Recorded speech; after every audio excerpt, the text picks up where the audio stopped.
How often do we rush through life without even realizing what we're running from? Welcome.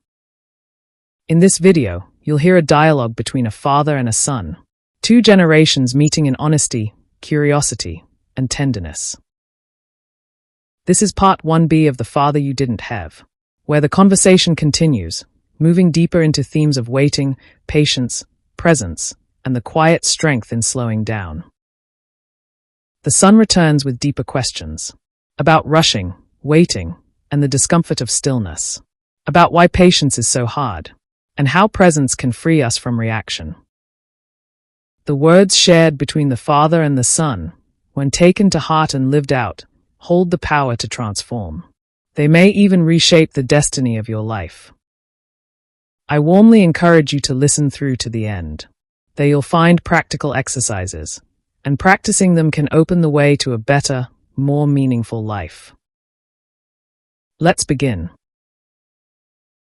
Father, I've looked forward to this. It's really nice that we can talk like this. Is it okay if I keep asking my questions? I feel something opening in me when we speak, and it feels good. Of course. I'm here, and I'm glad to continue. Your questions have depth, and I'm honored to explore them with you. Thank you, that means a lot. Then I'd like to ask you something I've been thinking about. I've started noticing how often I rush, even in small things, like checking my phone or replying too fast. Why are we so uncomfortable with waiting? Because silence exposes us. In stillness, we meet what we've been avoiding, our uncertainty, our longing, our deeper feelings, and our restlessness. So we fill the space with noise and doing. But the moment you stop running from that silence, it starts to comfort you instead of scare you. I see, that resonates deeply. Silence really can feel confronting. Sometimes when I wait, I feel my anxiety rising. Like I should be doing something. That's the conditioning of our time. We've learned that worth equals productivity and doing. But the soul measures life differently, not by what you achieve or do, but by how deeply you inhabit each moment. Sometimes the bravest thing you can do is simply be. Beautiful. I never thought of stillness as courage.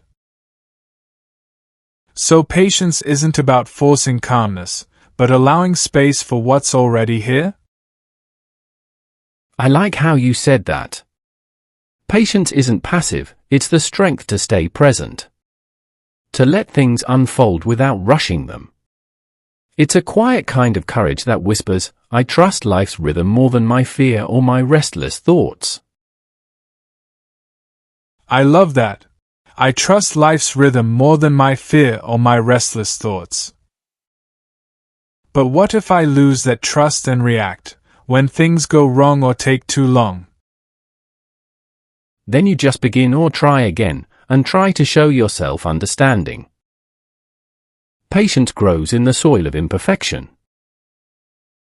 Every time you fall back into hurry and notice it, that awareness is already progress or to return to something deeper in you. Trust and patience is not something you keep, it's something you practice. That gives me relief. Coming back to what's true in me feels kinder than believing I failed again. Sometimes I think patience means not caring, like letting people walk over you. How do I tell the difference? True patience never means apathy. It's not about tolerating disrespect or shrinking. It's choosing to act or respond from something true in you, instead of reacting automatically. When you're patient, you still move, but you move from strength, not from fear. I understand. Patience without losing myself. That reminds me of what you said about self-discipline, that it's not control or to suppress, but care. So patience is a form of care too? That's right. Patience is one of the most valuable gifts you can offer yourself or another. When you give yourself, or someone else, time, you are saying, "You're safe with me. We don't need to rush. You are important and worthy just as you are." You're safe with me, that feels powerful. You've often spoken about meditation, that it helps create that space between thought and action. But what if I can't sit still? My mind keeps running. Then your meditation has already begun. Sitting still isn't about emptying the mind, it's to be with it, and about watching it without judgment. Each time you notice your restlessness, or the thought that creates it, you've already returned to presence. Meditation, being more present and slowing down, is not about quieting life, it's about hearing it fully. So simply noticing the chaos, the restlessness or the pressure, noticing the thoughts that create it, the worry, the unease, that is already the practice. So even a small pause in everyday life, before answering the phone, replying to a message, or rushing to speak when I could simply listen, could also be meditation? Beautiful insight. Yes. Every pause where you remember, or take into consideration, both yourself and the person you're with, is sacred. Even a single conscious breath can make a big difference. You don't need a temple or a special moment, just a willingness, a choice, to be something more real, both for yourself and for the one you're with. That makes sense, and meditation to something that is closer to my everyday life. Simple, concrete, and something I can try to practice every day. Sometimes when I slow down, I notice how much I've been missing that kind of presence. It makes me sad that I didn't see it, that I wasn't able to live that way earlier. That sadness is caring, or love awakening. It's not regret, it's awareness. When your heart opens, it first feels the ache of what it forgot. But then gratitude flows in, and everything becomes vivid and meaningful again. Yes. I can feel that sadness or pain, but also beauty inside it. So slowing down isn't losing time, it's reclaiming it? That's right. When you rush, life passes through you. When you slow down, life passes to you. Patience doesn't steal time, it gives it back, filled with meaning. Reclaiming time. I want to live like that. When I hear all this, I realize how often I've been running from life, even when I thought I was chasing it. Why do we avoid the very things that could make us whole? Because wholeness often begins in discomfort. And our minds confuse discomfort with danger. But the heart knows, what feels uncomfortable isn't always unsafe or bad. Sometimes it's simply real, and a doorway into something new, something more true, something that opens possibilities and connection to yourself and others, instead of creating barriers and distance. Something real, and creating connection rather than avoiding discomfort. I recognize that something shifts inside me. It's strange how pain and presence can reveal what truly matters. Do you think that's why you say even difficult moments can be teachers? Yes. Life is always speaking, even through pain, through loss and sadness, through the suffering we feel when things don't go the way we want. Remember, every feeling carries a message. What matters is whether we can stay present, open-minded and receptive, ready to receive the awareness that life offers us as a gift, even when the mind calls or labels the feeling or experience to something negative or uncomfortable. So pain can be a message, not a failure. And if we don't listen, if we keep rushing or numbing, what happens then? Then life finds louder ways to reach us. Sometimes through exhaustion, physical illnesses, addictions, or loneliness. But it's never to punish, only to remind us that we've drifted from what's real in us. A gentle return, rather than being pushed or forced, sounds good and more compassionate. So awareness and gentleness, in themselves, are healing?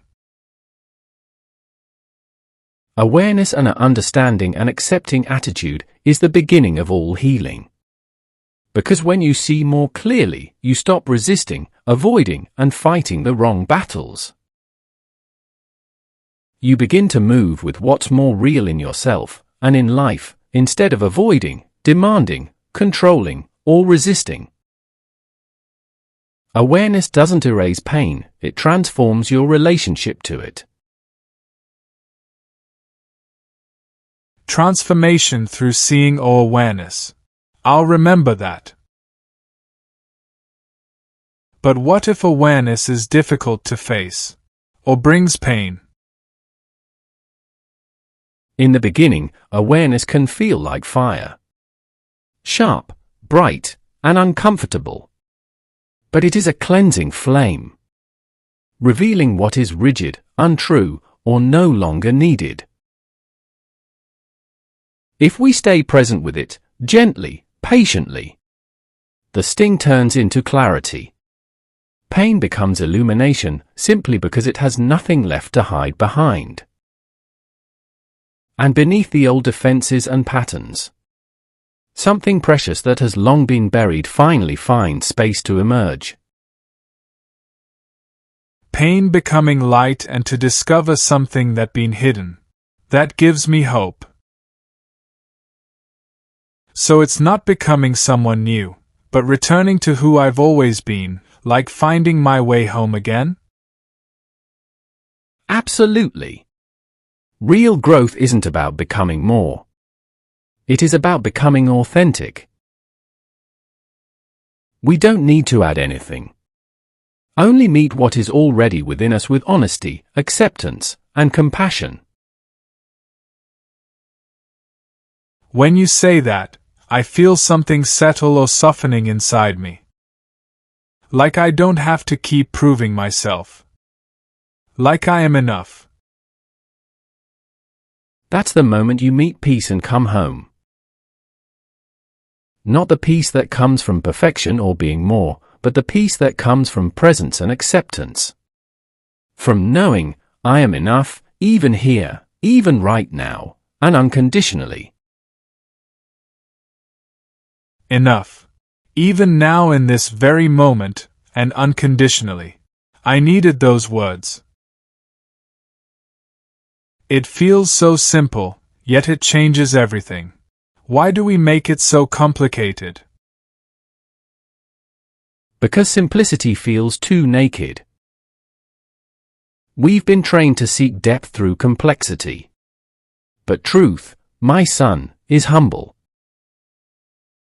It lives in small acts of awareness, in breath, in patience, in how gently you hold this moment. And when it becomes clear that how you treat this moment is how you treat yourself, you'll recognize the distance you've already traveled. So the way I meet this very moment is actually the way I treat myself. How am I really meeting this moment? It's a fascinating thought, one I don't think I've considered before. I think I finally understand. It's not about controlling life, it's about learning to meet it, or being with it. And maybe, in that being with it, to try to accept it or even love it. That's what I mean. To meet life with open, accepting, compassionate eyes, and with a soft, caring heart, that is love in its purest form. It isn't always comfortable, but it's real, and it's the only way to receive what you truly need on a deeper level. Because real love, for life, for yourself, or for another person, begins with presence. Presence. I will carry that with me. Thank you for all of this. I think I'll need to come back to these things again and again to truly take them in. Before we end, may I ask one more thing? Are there any practical exercises I could try? That's a very understandable question and shows how committed you are. Yes, we can try some gentle practices to help you meet life with greater presence. If you'd like, we can go through them together. You can ask whatever you wish in between. I'd love that. Let's do that next. Let's begin with the most basic, yet powerful one, the pause. When something stirs you, or a craving, an impulse, an urge to react, just pause for a moment. Instead of escaping the discomfort your thoughts create, try to gently stay with it. Take one slow breath. With that breath, space opens, and in that space, you can choose, and that is how you get your freedom back. A simple pause, one more moment, before I do or say. I think I can try that. So it's not about stopping myself completely, just giving myself a moment to breathe and be? That's well noticed. You're not trying to suppress the feeling. You're letting it be felt and to be, without being ruled by it. Think of the pause as a bridge. It leads you from reaction into reflection.